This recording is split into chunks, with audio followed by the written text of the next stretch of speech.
All right, seriously, you guys, I'm not sitting close to the desk. This desk is very wobbly because I couldn't put all the pieces together, and I didn't realize how much the camera was jumping last time. So backing away from the desk, full of Chinese, uh, 3-day weekend, ready to talk about some Metroid Prime 4. So to kind of let y'all know where I'm coming from here, the original Metroid, first game that I ever bought or that I ever owned for the original Nintendo. Super Metroid is my favorite game of all time. Absolutely loved Metroid Prime 1 and Metroid Fusion, and have pretty much fallen off the series since then. I never had any desire to play Metroid Prime 2 or 3. I hate Metroid Dread. I didn't play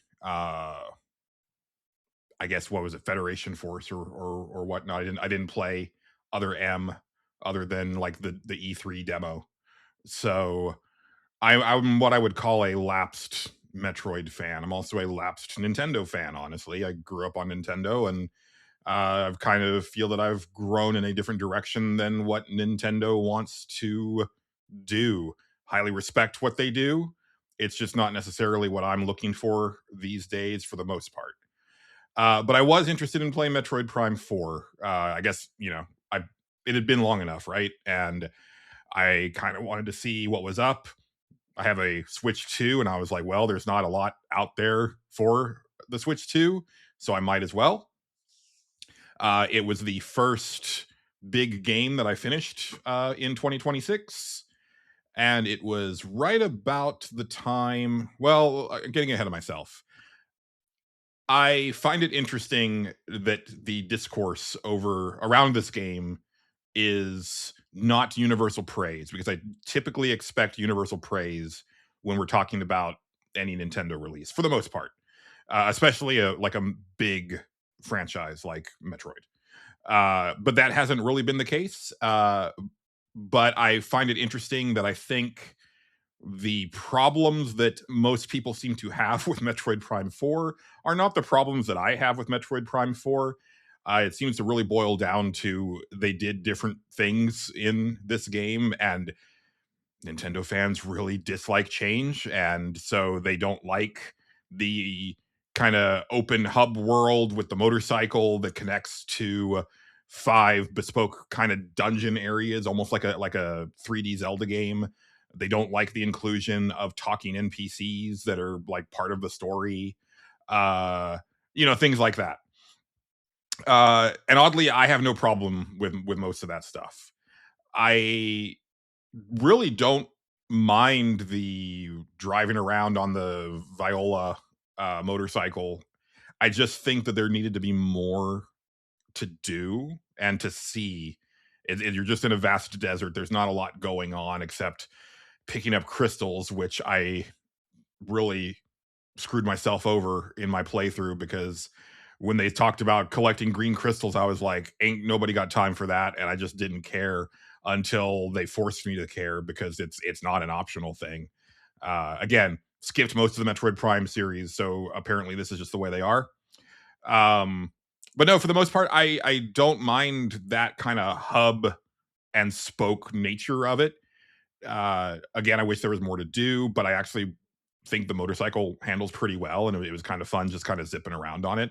I like the dungeons being like kind of these little mini areas that you get to solve. I think there's two really huge problems with the way the game is laid out.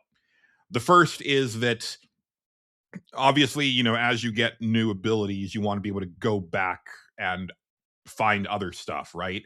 And that's all well and good when everything's all interconnected and it's very easy to get around. But when you have places where you've got to drive across the map and then go into this very elaborate loading sequence, there's like multiple doors that you're opening just to get into one of these areas. That's kind of a big ask to have to go back for like a crucial ability. And I wish that it was structured where it's kind of moving forward. So the big ability or two that you get in the Volt Forge is then useful to get into the next area and unlock the stuff in there. And then whatever you get there is crucial for the area after that. Instead of this forced, well, I got to go back for this fire chip, or I've got to go back for the psychic whatever the hell, because everything's psychic in this game. I think that the only that really the way that this game is laid out, it would be better if you only had to go back for two reasons. One is just for completionists to get like your extra missile tanks, your extra energy tanks, and what have you. And then obviously it makes sense for when you're doing the big robot part search towards the end game. That's a good excuse to have to go back and mop up anything, even if you're a player that wasn't necessarily planning on going back. I don't think it works when you have to go back to previous areas for major forward progression in this setup. So that's a issue that I had with it.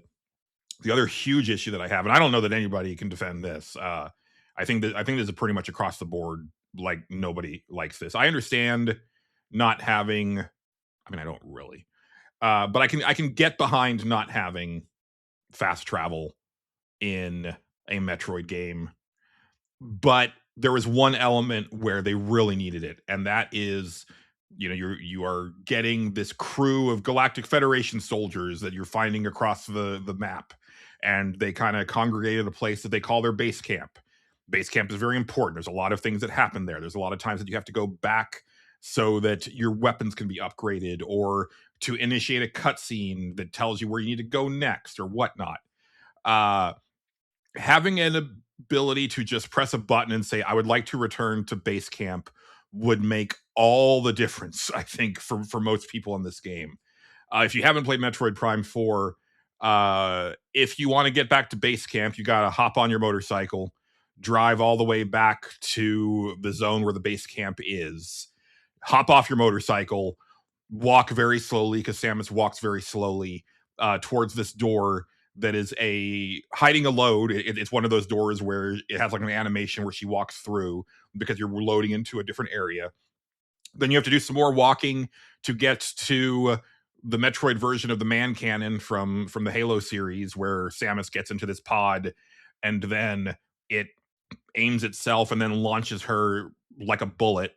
You can skip some of that animation, but not a lot of it. And then the actual traversal of this pod is hiding a load screen. So if you try to skip it, it just tells you that it's loading. And then she goes on the pod lands on the other side to the other one of these. It reorients itself, opens up, then you're out, and then you still have like another 3 or 4 little mini screens that you have to navigate through before you get to the fucking base camp. And the amount of times that you have to return there, especially if you're not sure what you're doing, it gets a little bit egregious, and it really slows down the pace of the game. And I can't imagine anybody play testing that with like, yeah, this is fine. I really don't understand it. I personally feel the game feels like shit to play. I think it's one of the worst feeling shooters that I've played ever. But hey, it apparently it plays like a Metroid Prime game. I haven't touched a Metroid Prime game in a significant way since 2003, and I do recall at the time thinking that the game felt weird, but I also remember defending it by saying that, oh, well, it's not a first person shooter, it's a first person adventure game. You're doing so much more than just shooting, so it doesn't matter if the shooting feels off, because that's not the core of the game. And yeah, I stand by that. And maybe it's not fair to level that type of criticism against this particular game. People who are really into the Prime series seem stoked that it plays like garbage, so more power to you. It's whatever. Like I spent a lot of time in the menus, like dialing up the sensitivity of the stick to make it feel halfway passable for my taste, and eventually I got used to it. I do think that it plays into some of the worst boss battles that I can recall. And I remember I was fighting the boss of the 5th and final dungeon, where I had realized I haven't enjoyed a moment of this. um, and it made me realize that I guess I'm not a fan of the Metroid series anymore. And also the last couple years have made me realize that I'm actually not a huge fan of the search action or Metroidvania series all that or genre all that much anymore. I always preferred the search part of that equation over the action part of that equation, and the genre has largely gone in the action direction over the searching part, and it's really not to my taste. And I felt that here in particular, like the bosses were structured in a really weird way, where like a lot of them were just wait, you need to just dodge and wait for this opportunity to unload on this boss. And maybe I missed out on like some things where you can force the hand, because that's what I would expect from like a Zelda boss. And again, I think this game is very much structured like a Zelda game, but that wasn't. If that was the case, I didn't catch it on a lot of the bosses. But at the end of the day, a lot of them require liberal use of the free aim, and that's where anytime that you have to free aim on Metroid Prime 4, I think that's where it totally breaks down. The lock on and fire is it's whatever. I think that it never really, it feels like a Bethesda game to me with the combat, where I never feel that I'm actually doing anything. There's no real response from enemies, and there's that kind of intangible feedback that you get from really good combat and shooting and melee games that's missing here, where it just kind of feels that I have a really breezy, airy attack that's kind of being ignored by enemies, and it feels really bad to me. And I think Samus moves very slowly. Um, but most of those issues are not what people seem to be complaining about with this game. The other thing, obviously, is the voice NPCs and stuff like that. And I think that's a different problem. I don't mind the characters. I do mind what they've done to Samus as a character. Obviously, one of the big issues is that they refuse to let main characters talk in Nintendo games. I don't know what the hang up is there, but when I hear people complaining about Mario having a voice in a movie and wishing that Link does not talk in a live action movie, there's clearly like some deep seated issues that people have with these characters speaking. But if that's the case, then you can't have characters asking actual questions to the main character, who then just stands there with no acknowledgement that the question was asked. You just can't do that in modern games. So either tell a story or don't tell a story. And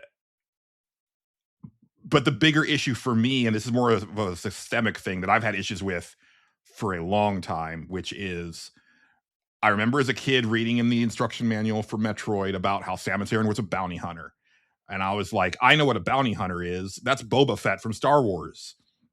And I always envisioned Samus as this like real hard-nosed, gruff, badass, like that lives on the fringes of society. And that's the Samus that I've always wanted. They've turned her into this weird galactic savior that space police really just fall over themselves to hero worship in a way that I find really annoying. There's one character in particular in Metroid Prime 4 that fangirls out in such a way that I just could not take it. Because what I would want is that Samus is pretty much despised by space cops, right? Like, she should probably not be on the side of space cops. But she's so good at her job that they hire her anyway. And so when she walks into a scenario like this, they're just like, oh, it's Aran, and just kind of not want to give her the time of day, but they know that she can get the job done. And I mean, just imagine like a really badass Samus Aran voiced by Jennifer Hale. Just yeah, and then it really works with these characters, right? Because they try to endear you as the player to this ragtag team of commandos. But it doesn't work when Samus has no actual engagement with them. And they really try to pull on your heartstrings with some of their backstory or this or that. They're all gung ho to sacrifice themselves. They can't wait to do it multiple times sometimes, and it just completely falls flat when the reaction from your main character is it just doesn't work.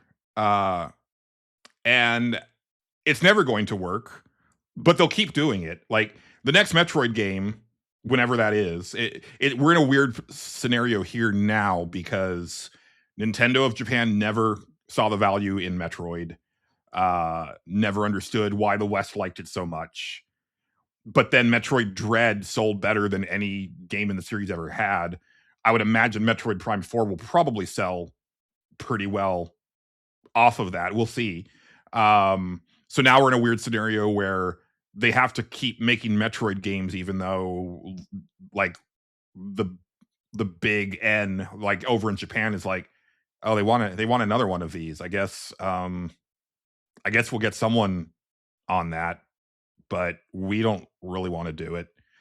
The series is in a strange place. I don't think that I will be following it to wherever it goes. But that's just me.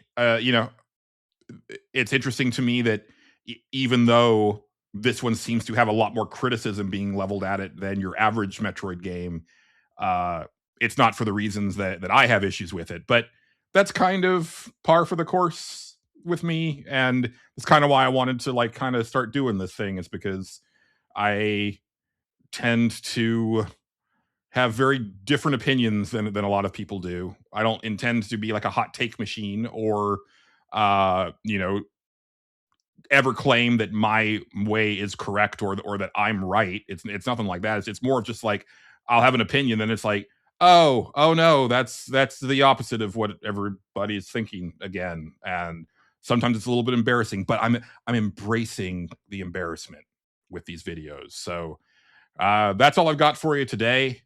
I'm gonna go play some more Quartet uh on my Steam Deck and